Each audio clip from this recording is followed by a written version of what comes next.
আজকে দিদিদের নতুন বাড়িতে কাজ করতে এসে এটা কি বানালাম যেটা খাওয়ার পর মিস্ত্রির এই অবস্থা হয়ে গেল। তারপরেই প্রচন্ড বৃষ্টিতে লাইনের পুল ভেঙে গেল। তো সবকিছু থাকছে আজকের এই ছোট্ট শর্ট ভিডিওতে।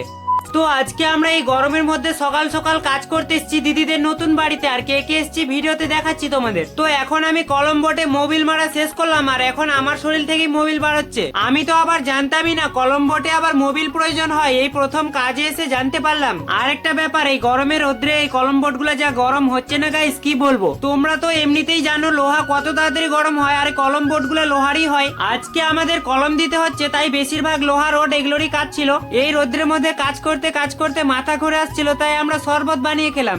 আমরা যেখানটায় কাজ করছি সেখান থেকে দোকানটা খুব বেশি দূর নয়, তাই ঝট করে গেলাম আর টপাত করে নিয়ে আসলাম 10 টাকার চিনি। তারপরে শরবত খাওয়ার পর সবারই রিয়েকশন হালকা লমল কেমন লাগছে? টুকটা তো অল্প কহে ও সেই